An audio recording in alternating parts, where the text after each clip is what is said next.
do well when people hurt me and they make it about them.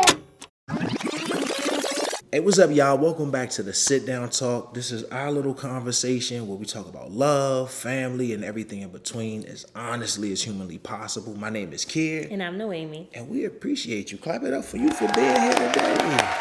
Look at you. That's what's up. If this is your first time here, welcome. Make sure you binge all of our old episodes just to catch up on who we are, why we are, who we are, and all that stuff. And if you are a group of people that we refer to as the repeat offenders, I'm going to keep that in. Largening, growing. Oh, okay. What to say? Largening is definitely not a word. I know. But I feel like it should be. You know what I meant. It's largening. I don't know. It's growing. If you are a group of people we refer to as repeat offenders, welcome. Come get this group hug. Bring that in. Yes. Which I really think is weird to do this. People like the group hug. They do. They like the group hug. It's a personal growing into becoming a fan. Of the group hug? Yeah. That's only because it's virtual. You don't like people touching you in real life. I really don't. I will hug you in real life, though. Like, you going for a hug, I will hug you to not be weird. But that's not, like, my preferred way of Your preferred method of transportation? Yeah. I'm going to let y'all know off the jump today. You're going to hear noises. You're going to hear screams and cries because we're real people and real parents in a real life. And our kids are upstairs. Thank God for the nanny. I know. But everybody's getting ready for bed. We about to get ready for dinner. So you're going to hear a lot. You might see a lot, too. Welcome to the crib. Yeah. It's going to be a vlog / sit down talk. Vlit down talk. Vlit down talk. A vodcast. Is that a thing? Hey, don't hate me. Don't hate me. I might have just made something up. And if I didn't, don't pop my bubble. Just let me be. Patent pending. Don't steal it. Today we have, it's ironic our kids are home and making a whole bunch of noise upstairs because today's episode is actually largely around parenthood. Yeah. And how parenthood has changed so much for us, even in the past couple of weeks. Yeah. It's a completely different thing. And it's becoming more and more different with every passing day. Yeah. And me and you had a conversation in the bathroom because that's what we hide from our children. And we were just talking about it's how a great hiding space. It's the best. How our approaches to parenthood are a little different. Yeah. How what it means to be a parent and what motivates some of the stuff we do on an everyday basis. It's more than you think. It is. But the conversation about parenting came from, her name is Catrice. She's on Instagram, and she was saying something put her about. Down below. Yeah, I'll find that post. She's amazing, like Black Millennial Mom page, really helpful information. But she was saying she had like this whole series of things that she regrets or wishes that she'd done more of, and things that she wishes she's done less of as a first-time mom. And one of the things that she was talking about is whenever we talk about parenting advice or just like looking at the parenting experience, there is a difference when you're the parent of a young child. So like 0 to 5 is very different than 5+. Yeah, you told me that. For different reasons, but like... Is it a developmental thing mostly? It's developmental, but it's also like... It's so new, and I think a lot of times when we have kids that age, we're in a rush for them to meet certain benchmarks and for them to be able to accomplish certain things, and for us to be able to be in a comfortable space with parenting, not really recognizing that the majority of the change that kids go through happens at that age. Like all of that brain activity. Like, remember when we put Sydney's hands over her head and was like, look at how big her head is compared to the rest of her body. We put her arms over top of her head and she couldn't close them up top because her head was too big, so it was like one of these. Yeah, and it's not like she just has an abnormally large head. It's just all kids do at that age. Like their heads and their bodies, like it's just a lot going on. And one of the things that stuck with me is just like, not that she just got a big old head, but one of the things that really stuck with me is that there is a difference in the way that you're parenting when they're like so small. And then for us to have a baby and to have Eve that's about to be 6, I'm really starting to see the change. Like in the way that we parent her, the way that she advocates for herself, the things that she's upset about, and the way that she articulates all of those things. And it's like, I really feel like this is a shift unlike any other shift that we've dealt with throughout her 5 years of life. Nah, I agree with you. It's funny. I was talking to somebody. I can't remember who it was. It was one of my frat brothers, and we were talking about parenthood. And I said, you account for your kid having a different type of personality from you as much as you can. What you can account for is when your child's personality is the same kind of personality as people that you really don't like. Like, you don't like these type of people in real life. Like, if you don't like whiny, complainy people, you got a super whiny kid, it doesn't mean that you don't love the kid. That's just a personality type that's hard for you to bang with. Or if you don't like people who lie, and a lot of children, a lot of humans, but specifically children who are learning how to human, are compulsive liars. How do you manage that? Or can I add one other thing? Yeah. Like, if you're the type of person that doesn't like people who have these extravagant, big reactions to things, and not realizing that, like, children, that's why I said it. That's children, me. one thing that I learned today from somebody on Instagram, it could be true, who knows? It's Instagram. But kids don't have the ability to regulate their frustration and how they respond to like being angry, and number two, the only learned way of responding is through their bodies. They can't tell you, this hurts, this bothers me, I'm frustrated because, and even if they can, it takes a high level of emotional intelligence for a kid to connect those points. Right. There are a lot of adults in therapy who can't connect those points, and we know them. There are a lot of adults lives. We that are can't them. do that. What you talking but about? But we get so upset with our children for like the falling out Yeah. but it's like that is their body's response to some type of anger, and we take that so personally. We do you because know? it's a social societal thing, especially us moving smooth out of the era of kids ought to be seen and not heard to this completely different landscape where kids are equitable members of the family. Your great grandparents will look at the way you parent and they just be scratching their heads like, what are you doing? Why does this child have an opinion? And I think that's kind of what we contending with sometimes. I struggle with it a lot because I know that she does not know how to people the way I know how to people. I know that society has placed expectations on what is appropriate and what isn't appropriate. You know, crying, of course, for a little kid is appropriate. Falling out in the store and doing one of the Homer Simpsons when you run around in a circle, that's not appropriate. You know what I'm talking about? I do. Not with the Homer Simpson thing? No, when he lay on the ground don't. on the shoulder and he kick his legs and he just runs around in a circle? No, I don't. Oh, I'm gonna show. Hold on. I've seen this before.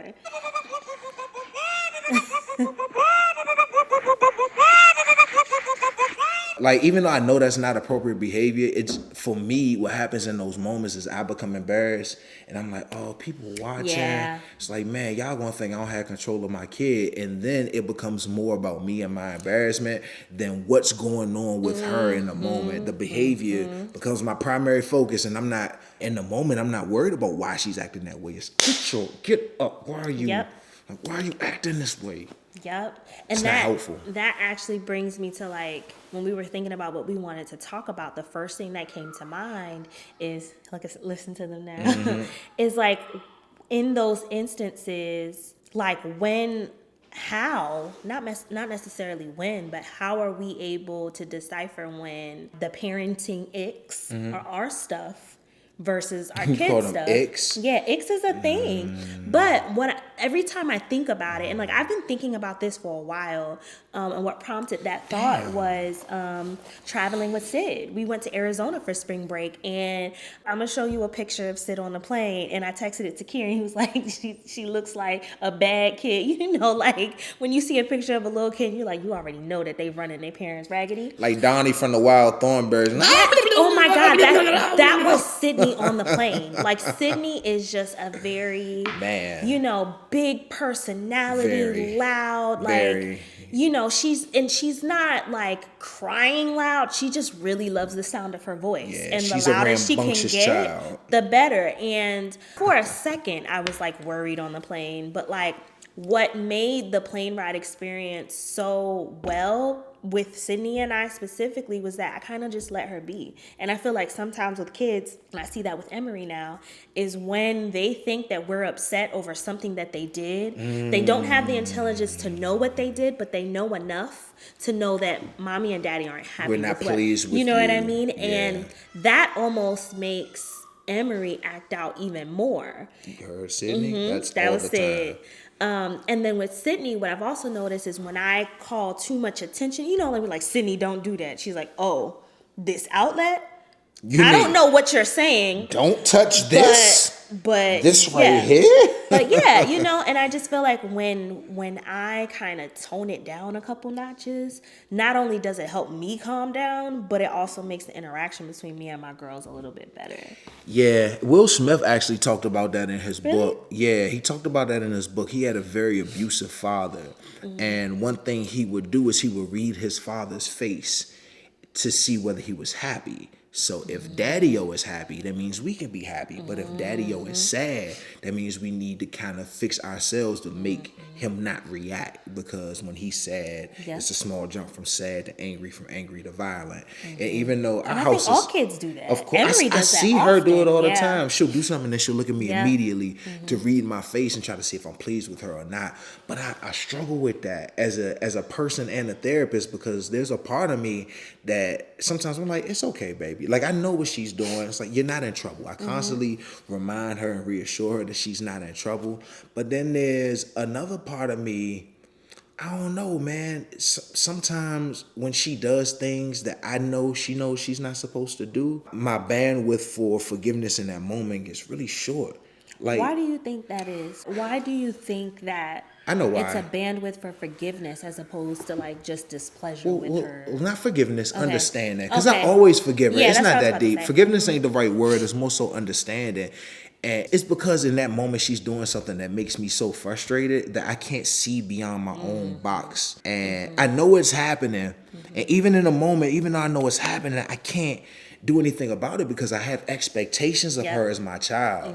I know those expectations are developed in my own warehouse where it doesn't take into account who she is or what she's capable of, but it doesn't change the fact that they're my expectations in a moment, and they're hard to stuff back down into that box once they're out. So let's explore that a bit. Like, what? Okay. No, I'm genuinely interested because that doesn't happen with you. I know you have your own brand of stuff that you deal with, but not that. It does, and I'll get back to what I was gonna ask you, but like for me, I feel like I've talked about my parents and my parenting experience with them so much in therapy that I almost automatically like pinpoint my stuff and redirect. Like, because I've had to relive certain conversations, relive certain instances that's happened in my head so many times that I have a lot more practice with that muscle. Same thing with my students when I was teaching. I used to teach 8-year-olds. 8-year-olds are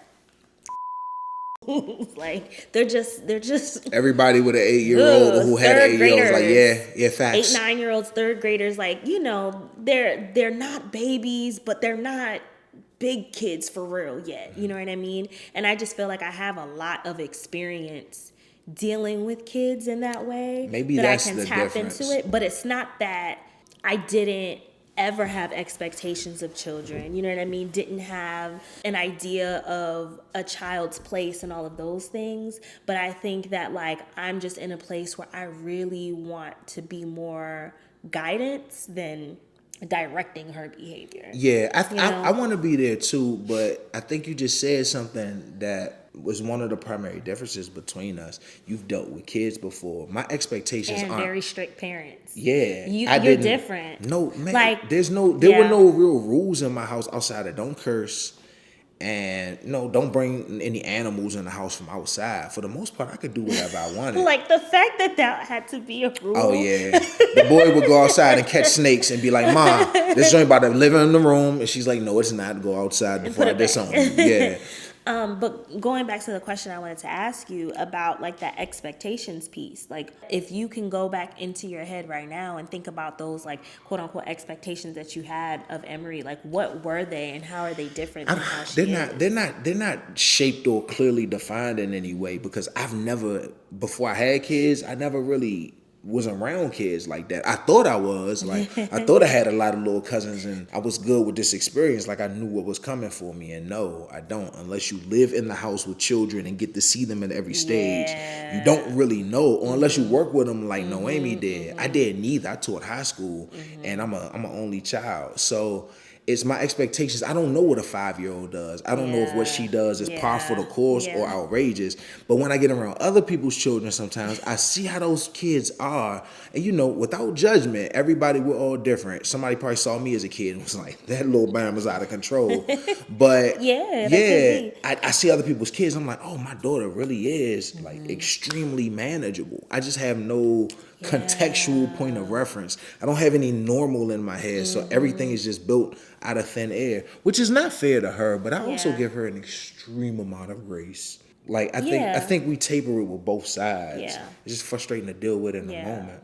And I think kids deserve that. I feel like if anybody deserves the most grace, it's the humans trying to figure out how to human. Yeah, man. You know? The impetus of what we're talking about is a lot of parenthood, a lot of your parenthood strategies are going to be rooted in, informed by, and centered around your stuff. It's more so about your stuff. Yeah, what you experienced, what you wanted, what you felt like you should have gotten, what you didn't get, what you wish was better. It's all shaped around how we grew up individually. I have to be conscientious of a lot of things. One thing I'm really conscientious of is her being afraid.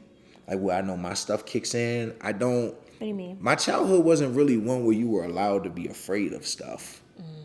And my daughter is my oldest, she is a very sensitive girl, and she is very in tune with the way that she feels. So she's not afraid to say that I'm scared or this scares me, I don't want to go there. And I can't remember being 5. Yeah. Maybe I was more afraid than she was. But in my head, because of all the stuff in my life, all I really remember is being a teen and an adult. So I have to remind myself that it's okay that she's scared. And I have to really talk myself, because what are you scared for? It's right there. It's in the corner. And because sometimes you got to be a big, brave girl and just go in the corner. But sometimes you need your daddy to say, hold on, you're scared, I got you. It's so tough to know when to push in and when to fall back a little bit. Yeah, I struggle with that. And I think a lot of that struggle has to do with like, I have constant reminders of how I was as a kid.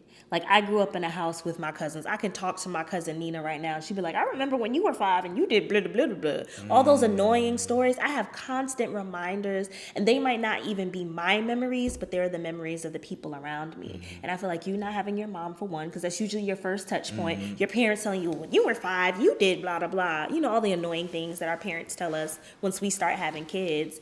And I feel like your cousins that you're close to are all the They're same my age peers. as you. They don't remember me for real from a kid. No, like you don't have older cousins that, you know, can say, oh, I changed your diaper, or I walked you to school, or, you know, I took you to the mall to go shopping. I have those people in my life where like I said, I'm constantly getting those reminders and hearing those stories back. That's the gap. And that's the the unfair piece. Like, how the hell are you supposed to remember what you were like at 5?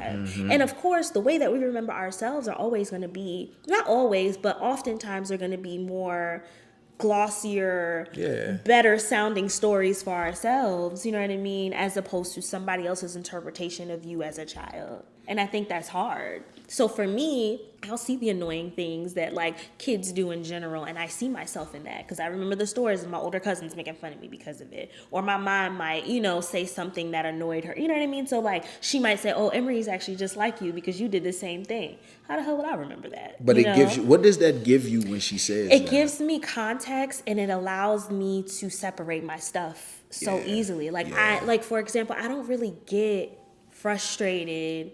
And I use Emery as an example now because she's in that transition from 5 to 6 where like she is aware of things that she does that aren't the smartest decisions. Right. And she's an amazing kid, by the way. She is. She's an amazing Dream kid. And I think like going back to that emotional awareness piece, like she's there. So so what it does for me is it gives me context, and it allows me to not really like harbor as much in those like, oh, like, why is this happening? Why isn't my parenting strategy working here? Like, a lot of times it's not about strategy. It's not about what's the right thing to do. It's about her in the moment. So, like, using the situation, like, when she's scared, she's a very theatrical in her responses.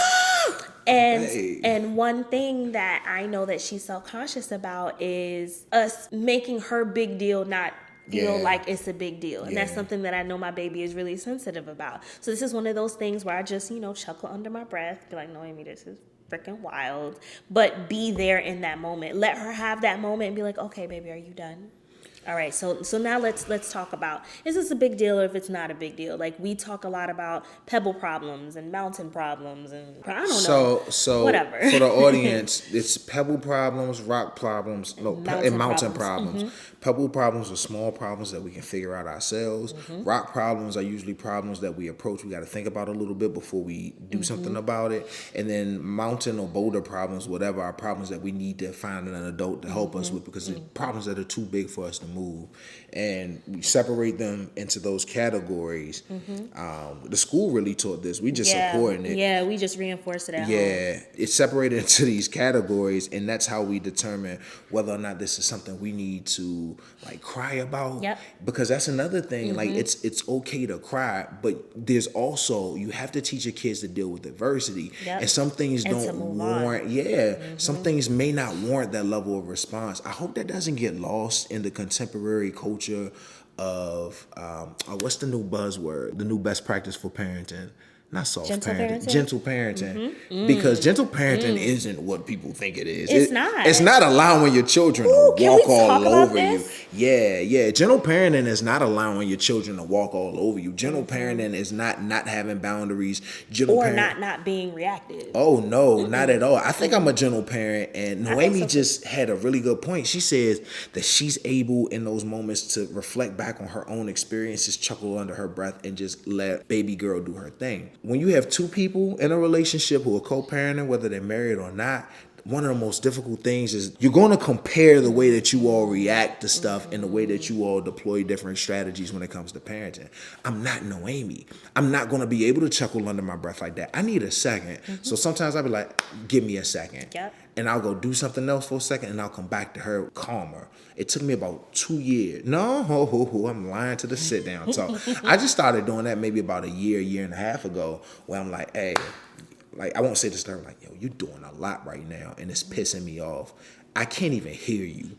Give me a second to separate my stuff, really man. Really good with that. Yeah, because I know me. I will take out my frustration on the first target I see. I know that about my mind. I don't like that I'm that way, but that's never going to change. Can I say something about that? Let me just get this off real quick. I know that that's not going to change about me if I don't change it. So what I do is I give myself distance. I say, give me a second. And I'm able, when I say give me a second, I'm able to open my book bag, all my bag of feelings, dump it all out on the table, spread everything out, and pick out the garbage that really ain't helpful. And then I can come back with a book bag full of tools and not just a whole bunch of What you was gonna say? What I was gonna say is, like, I love that you said that, because Emery's the same exact way. Like, when she has her little tantrum or something like that, and I let her have it, she always comes back and said, okay, mommy, I feel better. I was actually just upset about that. Or I'll give her a snack. She will say, mommy, I just needed a minute. I feel better now that I had a snack. I think I was just hungry. And she learns that from you. Oh, that's, I peeped that. Yeah, she be does picking that up on so little well. things like that. That's not a me thing. Like, that's a you thing. Like, I think this is a case of, in your mind, you think you need to give Emery more grace, but I think this is more of a, you need to give yourself more grace. Yeah. And I think that deep down inside, I don't know how intentional this is, but I think you compare my reactions sometimes, and you think because you get so frustrated and I don't, that your frustration, there's something wrong with it. And I don't think that's the case. I just don't really care about much things. Like no, I don't feel that way. Yeah, I don't feel that way anymore. Like, not since early on. My style of parenting is just different from yours. I don't feel like it's better or lesser. I just feel like we got two different approaches because we come from two different places. I was just saying, like, about you being upset or like you being frustrated. I don't think that's a bad thing, and I feel like you think that's. Like, I'm sorry. It's just, it comes across. I'm like, and y'all tell me, maybe I'm misreading this completely, but I feel like you're going too hard on yourself for this particular thing, when maybe you may not like your reaction to it, but I think the way that you react to it is very healthy and a great thing for Emery to model, because it works. What's helped me a lot is actually filming myself all the time and being able to film my reactions. If you want to...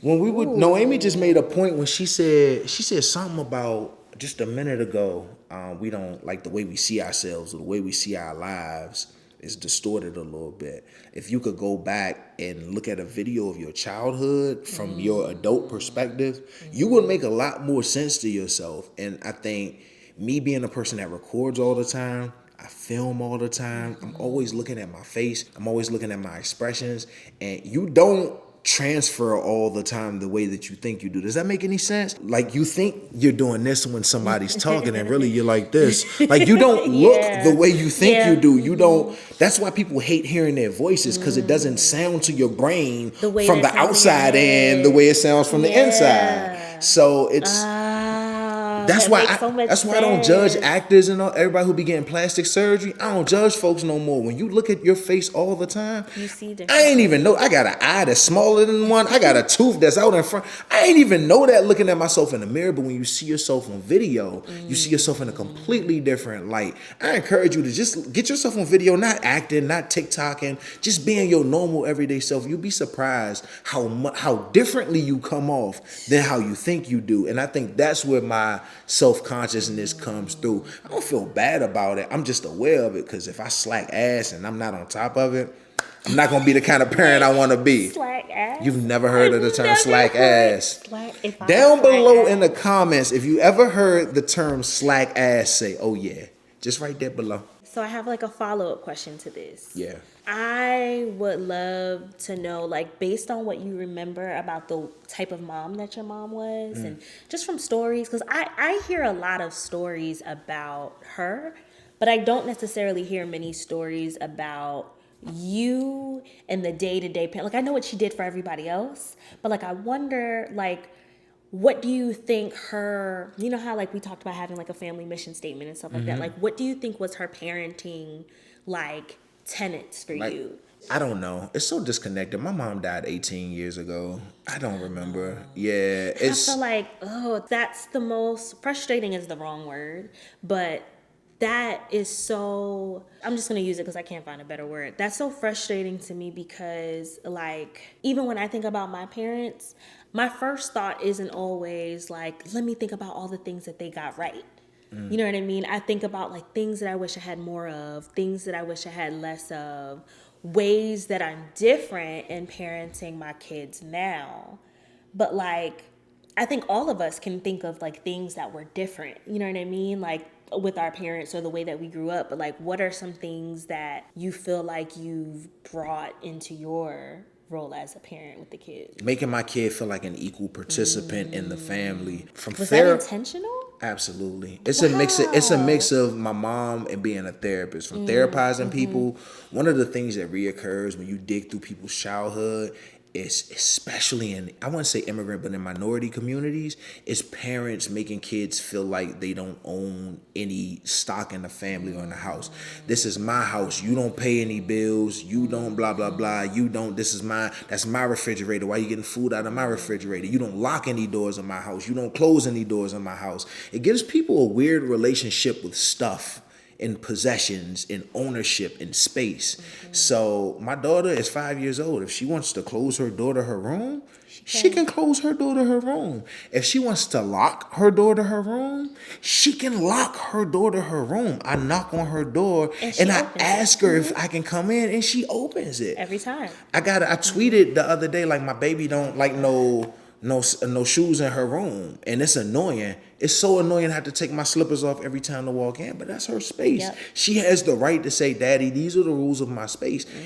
And to have me abide by that and honor and respect that. That's one thing about parenting that I refuse to move on. Yeah, she is an equal stakeholder in this family. She has a say, she has an opinion. Absolutely. I feel the same way, but that wasn't intentional for me. A word? Like, that's just the way I grew up. Well, I'm iffy about that one because, you know, I talk about this a lot, and especially about like my parents' divorce and how that affected me. And it's like, that was the first time where I felt like I was in a child's place. Like, I grew up an only child. It was the three of us, and it was always, we make decisions as a family. And I feel like the divorce was the first decision that I wasn't made a part of, but it was the one that I felt like affected me the most. Yeah. And I think that was the first time that I ever, not like hated my parents, but I found them to be incredibly like selfish. And it wasn't until I was when I was an adult that I realized like being selfish isn't a bad thing. It's making decisions and not ever considering how it affects other people. That's what makes it bad. But sometimes people have to make the best decisions for themselves. That's facts. You know, Especially as adults who are trying to figure it, because they adults are didn't do still anything trying to learn how to wrong. human Yeah, too. but they didn't do anything wrong because had they did what I wanted them to do, we all would have been screwed. Miserable, yeah. But and that's kind of the way that I approach parenting, and I think that's the part of parenting that's intentional for me, is like making sure that Emery has a say in certain things, but also being okay with her wanting to do certain things that are a little bit inconvenient for me, because you can get a special treat. You're going to stay up, a little bit later. That throws off my whole schedule. I remember I used to talk to her about switching schools, and we would drive around to the other schools. I'm like, do you like this school? Let's look at that playground. Do you want to go to this school? Even though we already know we're not taking her out of her school, but the fact that she feels like she has ownership and says, well, I like my current school better than these situations. Okay, baby, then we'll stay. The decision's already made, but just that the feeling, illusion of choice. The illusion of choice. And my parents always say, oh, we gave you a choice. You ain't never give me no choice. Nah, my mom was really good for that choice. Too. It's the illusion of choice. Right. These are the 3 decisions that I already am okay with. It's a prefix menu like Valentine's Day at a restaurant. Like, these are the 3 things. You choose from these 3 things, not realizing that those were your only 3 options anyway. Oh, the whole time. And I love that. And I think that, like, that to me is gentle parenting. Gentle parenting isn't being a pushover. It's one, being able to decipher between your stuff and their stuff. But then also making the decision, be like, well, because my stuff is so big here, we're going to move here, and that's okay. We're going to move in that direction. And I think that, like, that's what makes it gentle, means that the impact isn't as egregious or as hard or as not thought out. The gentle part to me is the thinking. I agree with that part. The first part, I wouldn't say you being intentional like that makes you a gentle parent. Those don't correspond to me, but it does make you an intentional parent and a conscientious parent. But that to me is gentle parenting. Gentle parenting is treading lightly with the understanding that your actions have a reaction with your children. I think gentle parenting is like toxic masculinity, where it has a specific definition. Let's Google it, and I know that I like to make a definition. Define gentle parenting. I got one. So what is gentle parenting? This is from verywellfamily.com. Shout out to Very Well Family. It says gentle parenting is an evidence-based approach to raising happy, confident children. This parenting style is composed of 4 main elements: empathy, respect, understanding, and boundaries, and focuses on fostering the qualities you want in your child, being compassionate and enforcing consistent boundaries. Unlike some more lenient parenting methods, gentle parenting encourages age-appropriate discipline that teaches valuable life lessons, yada, blah, blah, blah. So I guess you kind of got a point. Yeah. It does encompass that. I think that people are so afraid of the bigness of gentle parenting and the way that it's portrayed on social media, especially in jokes. Like, that's not true. Kind of like what you said about the gaslighting situation. Yeah, there was an episode of Grownish where, I'm about to be bad with names like Shirley Rothon on Abbott Elementary. I'm about to do bad. Right. So she told Halle Bailey's character, they were having a tiff. Yara Shahidi and Halle Bailey's character were beefing with each other. And Halle Bailey's character said, you always want people to validate you or give you a clap for feeling good. And she said something that forever lives with me. She said, I work in the fashion industry. I'm not a track star like you, where you can see your results without anybody having to say something. I need people to tell me my stuff is good in order for me to know that. And I was like, dang. I feel like looking at that definition, my definition is there. Yeah, you know what I mean? It's within there. But man, how do we in our family, as us two being parents, raise compassionate children? It's by acting intentionally. It's by making sure that they have a voice. It's by teaching, emotional intelligence. Everything that we're doing is gentle parenting. Even in that definition, I still don't think that pushover parents is gentle parenting, because that is the complete opposite of boundaries. If you just Yeah. let your kids walk over you, then there's an issue with boundaries, and boundaries seems to be one of the tenets of gentle The parenting. reason I reacted with my hands in my face is two part. One, because parenting is one of those things. There is not a singular group of people that I find more equal parts informative and judgmental than parents. Humans.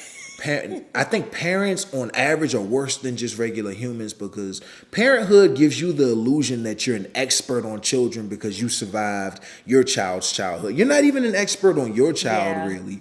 And parents don't come in listening to other parents sometimes. They come in offering suggestions Yeah. and advice that nobody really asked them. So I think that's one of the things that makes gentle parenting so hard to adopt with some people. And on top of that, there's a lot of virtue signaling in parenting. Like, oh, I put together my kids' bento boxes every day and separate all of the snacks. And I think that some people interpret that as, oh, so what, you think you're a better parent than me? I don't have time for this. And then you kind of get in a defensive mode. Do you feel defensive when it comes to Nah. I love parents that go out of the way like that. I'm not that parent. Yeah. I'm a parent that's gonna grab a bag of Doritos and a sandwich and give you a juice box in a plastic bag and you just gonna be happy with it. I'm not willing to do all that. That's Yeah. just not in my parenting motif. And you and I, even when we talk to other parents, we different. Than some people live for their children. Yeah. And I don't mean that in a way, the perfect parent's gonna kill us. I don't mean that in a way like we don't anything short of absolutely love our kids, but they're not like our life. Like I don't know what I would do without my babies. We ain't them people. Like we're just not. And I think for a while, I don't want to speak for you, but I felt some kind of way like, am I a bad dad? Yeah, I Like don't feel that way. I can spend, people like, I can't spend 72 hours away from my kids. And I'm like, 72 hours away from my kids? Like where I sign up? And I don't feel that way anymore, but I think it's just a lot of comparatives and stuff. And I went off on a complete tangent because you just made me realize a lot of things. Yeah, you did. Parenthood is really about our individual stuff, our Yeah. individual and collective stuff. This is a me thing, and I'm not saying that there's anything wrong with being that kind of like comparative, whatever, when it comes to parenting. But I also want to make space for the people that entered parenting like, look, I don't know. I'm going to just do my best. And I just feel like my entire life, I saw people who parented their kids differently. Like my parents didn't parent me in a way that I saw a lot of other parents doing the same thing. And a lot of my friends had different family dynamics, different people made decisions in the house. There are different people involved in their family. So like I didn't enter, how can I say this without being like pretentious, because I don't mean this to be pretentious, but it's like I wasn't worried about how anybody else was parenting their kids. I've also been a teacher in a classroom full of 34 different personalities. I know that the way that you respond to kids isn't necessarily just on you and your personality, is what that kid needs at that moment. Like if Eve has a tantrum about something that she just had a tantrum about 5 minutes ago because of like ice cream or candy, I'm not gonna give it the same energy as I would if like, I don't know, you're gone and she's like, I miss daddy. Do you miss daddy because you miss daddy, or you miss daddy because I told you need to go to sleep? Everybody don't have the same kid. Everybody didn't grow up with the same parents. Like, I'm just trying to make sure that my kids stay alive. I don't care how you parent. I don't care what you think of me and how I parent. I need to feel good about the way that I feel when I go to sleep at night. I think that is the de facto point, when you can feel good about the way that you did your parenting thing. Even if you didn't make all of the choices you wanted to make, if you still feel like, hey, tomorrow's another day. I can do this a little differently. I want to hold space for parents who don't have capacity for all of that because they just don't understand where they are. Like they're just not at that point in their own self-awareness journey to separate their stuff from their kids' stuff. Sydney! Don't hype her, man. We about to land this plane anyway. I want to say one more thing Please. To that point. I think that the best piece of advice that I did receive as far as parenting goes is like, find the way that works for you.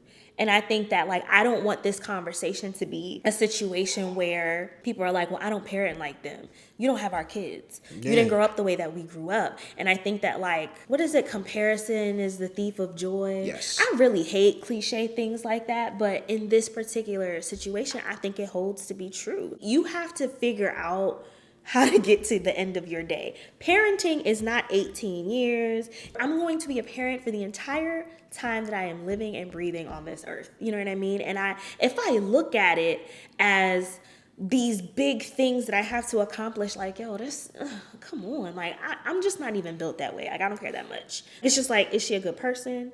Did I handle myself well? Does she have the tools? And I wrote a couple of things down. Can I bring it up? Because I know that we're going to have to stop. Yeah. But there were some points that I really wanted to While make. you looking for that, that brings up a point of adversity. I had a beautiful conversation with the author, Julia Lithcott Haynes, brilliant author about parenting, and she talked about, like, your kids need adversity. Mm-hmm. You can't protect them from the challenges of the world in that way. They have to learn how to deal with and overcome adversity. Yep.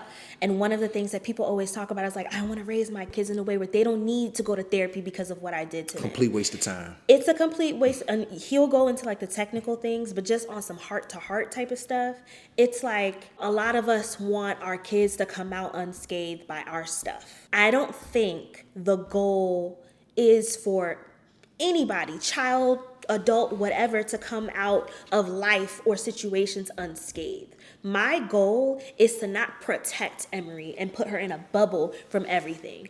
The goal is a two-part process. Step one is, this is the adversity, this is the problem that we're dealing with. Let me hold your hand and let's go through this together. So that when you're by yourself and you're in this situation, and again, you have the experience from being with me and have the tools from our interactions with each other for you to create a solution that works best for you. You'll never get stronger in a place where you don't exercise. And that only happens when you allow your child to grow into who they're supposed to be. And that's one thing that I know that I feel like my parents did, but hindsight is 20/20. I know both of your parents very well. They absolutely did that. And that is so important. I was about to say especially your mom, but nah, your dad too. Me and Mr. G talk about that all the time. But your mom was really intentional, and her mom's a very headstrong person. You've never met a more headstrong person than that. But she's like, she'll be the first to tell you, no, Amy's her own person. She's not me. She's not an extension of me. She's her own person. And I think that thinking goes a long way into building the future adult within the current child. What was the other point you was talking about? It was more of a question. I really wanted this to be the kind of video that I can look at. And the reason why I'm focusing so much on Emery is because of that age. Like, Sydney's still a baby. She's still discovering herself and her voice, as you can hear. But I feel like with Emery, like, she's been here for almost 6 years and I've seen the transition. I want this to be like a love letter to her when she's older. And it's just like when she's looking back. Right? Yeah, that's so important to me because like the stories that I have of my parents and, the small situations that we've been through and the way that they handled those things, they live with me. You know what I mean? And I don't take it as like, oh, they should have done this, they should have done that. Like, I understand why they did this. So let me take that part and let me apply it to my life. But the way that I wanted to end this is like, what have we learned from the transition of E's personality from baby to now, like, and the way that she handles things. And I typed up something, I didn't finish, but it was Emery and I, and maybe this is like a mom-daughter thing, but we're bumping heads a lot because she's in a place where she wants to make decisions for herself. And I'm also in a place where I'm always holding her hand making decisions. But now sometimes it's time for me to let it go. And, she'll make little 5-year-old mistakes where she's not listening. Like one of the things where we almost got locked out of our hotel room when we were on vacation because I told her to hold the door. She wasn't paying attention. The door closed and I didn't have my key. Granted, I could have gone to the front desk, got a new key. Like there's a solution there, but in the moment, it's like, I ask you these things and I tell you to pay attention so that we cannot be in these situations. And her smart butt behind would have been like, Mommy, is this a mountain problem? But in that particular situation, and I said, no, it's not, because Mommy made certain choices before this so that we wouldn't be stuck. But this could have easily been in that situation, and that's why I'm upset. And she was just like, well, Mommy, I'm so sorry. Can I have another chance? And she says that often, and I'm just like, how many kids weren't given second chances didn't get that chance after of they redemption. pissed off their parents? Way more often than not, and when she said that, one, I was so proud of her for asking and for advocating for herself. But two, I was like, absolutely, you'll always get a second chance with me. You'll always get a second chance. And I'm like, kids need to know that it's okay to make mistakes. Absolutely. But they still need to be told about how those mistakes can be bad. Absolutely. You know, like everything isn't a move on problem. And this was a great lesson of how this is small, but it's small because mommy made steps to make sure that it wasn't bad. And you're not entitled, even as a parent, you're not entitled to have your kid pick up on the thing you tell them to do the first time you tell them to do it. We It's don't a even do the lifelong things process. that we supposed to be doing your the kid, first your time. partner, like it just don't work that way. I'm always going to be proud of her for speaking up for herself like that. But I think my parenthood thing that I'm giving her is the ability to bump up against authority and not have it be seen as disrespect. There's times when she does not agree with me. She don't agree with me. And I allow her to disagree with me because it's not disrespectful. And in tone, it's not disrespectful. Right. But according to my childhood, it is quite disrespectful. But that's my stuff. But did you feel like you couldn't disagree with your mom? Like Sometimes. Yeah, so I guess the question it was then like with adults, what I mean? period. My mom was a lot easier with that than any other adult. I mean, I've had teachers that have been dead wrong, and because they were older than me, they pulled the authority card. And when adults don't tell you that it's okay to say no to authority, I feel like you become an adult. You have a larger likelihood of becoming an adult who has kind of like pleasing tendencies and willing to go along to get along just to avoid conflict. I want her to know that it's okay if there's conflict because you don't like something and you want for it to change, but there's a way that you go about doing that. So that's my gift from me to her. I hope it permeates. If it doesn't, tis what it is, man. It will, and this is just like a plug. It will, because we also chose a school where the adults in that building have that same mindset. Yeah, I'm glad that we have that privilege. That's a privilege our parents did not have growing up. It's a privilege a lot of people in the world don't get a chance to. It's a version of the craziest kind. And for us to be two people that come from absolutely nothing and to be able to offer our children that is everything. Do you have another point? Let me look at my notes really quick. Because we got to feed these kids. They can actually come down, right? Yeah. Bianca, you could bring them down if you need to. So yeah, they could be in the video. The last thing that I just wanted to touch on, if we have time for, but what's one thing that you're healing from in the way that you're parenting? That's a good question. I think one of the things that I'm healing from is going back to that whole like selfish isn't a bad thing. Like for a long time I felt so justified saying that my parents were selfish for separating and not thinking about how it affected me. And like I'll be honest, I blamed my whole family. And I think because I do consider myself to be a well-adjusted person, human, and I know that I was a well-adjusted child, that because I didn't have a blow up or I wasn't super vocal about how unhappy I was, that nobody checked on me, and I connected that me thing to my parents being selfish. And it's like, no, this was a selfish decision that actually benefited all of us. That is completely separate than checking on me. I just realized a point of contention in our relationship. You've said that to me several times, that if you don't react a certain way, then I don't see that you're hurt or that you're angry. And I just connected those pieces. Yeah. It's really important for me to feel validated in the way that people hurt me that's not focused on them. Come here, boo. Nah, you straight. I think she's just really tired. She's tired and probably hungry. Oh, baby.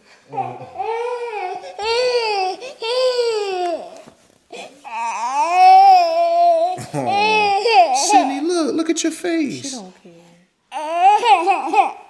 Oh, Bianca, you greased it. Her face. She wants milk. Okay. Yeah, she You can put it. Can you rinse out that bottle? Boo boo, come here. Wait till the bottle comes. Come here.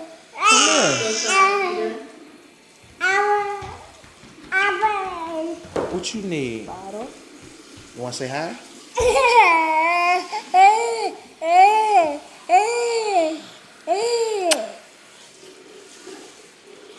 Oh, you smell delicious. What you want? You want a bottle? I'm raising. You want to go to Miss I'm not raising that hand. This is what the sit down talk looks like when the cameras go off. Oh, she exhausted. She didn't eat yet. Damn. They didn't Should eat I warm yet. up her food? Yeah. Yeah, you want to say this point for the next sit down talk? Okay. What was it? Let me see if I can get it off. No, it wasn't on here. It was. I was saying that I don't do well when people hurt me and they make it about them and not about me. Like that's a problem. And I think that most humans do that. But I need you to acknowledge how you hurt me, but not also feel guilt. Because once people start to feel guilty, it pisses And you me gotta, off. yeah. It pisses me off. Because it It's like, becomes it's not about me. stepping around their feelings and, it's and not not about getting to me the thing. anymore. And I'm just like, yeah, you can take it. But that's something that I learned from my parents. And then I see in you know, in reactions with friends, with, you know, in romantic relationships as well. Like, and I just think that, like, that's something that I don't want to do. So, like, that I'm kind of overly conscious with the kids. Like, if I'm annoyed at something, I'm not going to take it out. Because this is like a me thing. Or if, like, I do something to frustrate her. I've noticed that. You're really you know? good about that, too. Because I think her and I are very similar in that sense. Like, she needs her feelings validated. Even if she did throw a tantrum. Yeah. But why? Because you promised something, and you decide, like Candy, you promised a lollipop. You decided at 10 o'clock to not give it to her. And now she's inconsolable. And when You she's know? inconsolable, you gotta walk into it. Well, not you gotta, but Yeah. I like to walk into it It's in nice the frame to. of reference that, like, I pissed her off, and I'd probably be upset if that happened to me as well. They're humans too, you know. They're humans They're just especially. smaller. They're just smaller humans that need a little bit. I can't even say that they need more guidance because me myself as an adult, and I know mad adults that would benefit from getting the grace that children get. Me specifically. All of us. All right, let's land this plane. We gotta be parents, and Yeah, it's late. yeah, it's really late, but we Hopefully I always look make the cute. time. Yeah, I know I'm I probably don't know. mad shiny. The sun done went down. Y'all getting evening vibes at the Gaines residence. But thank y'all for dropping by and having this conversation with us. It didn't go the way I thought it would, but I liked the conversation and the way it happened. Make sure that in the comments down below, you let us know what some of your takeaways are, some of the things that resonated with you, some of the things that you might have disagreed with throughout the discussion. I love reading the comments and seeing what y'all think. Make sure that you hit the subscribe button and the notification button so that you can know of all of our posts. As soon as they post, our subscribers are going up. So a lot of y'all are listening, and I thank you for that. Until next time, y'all be well.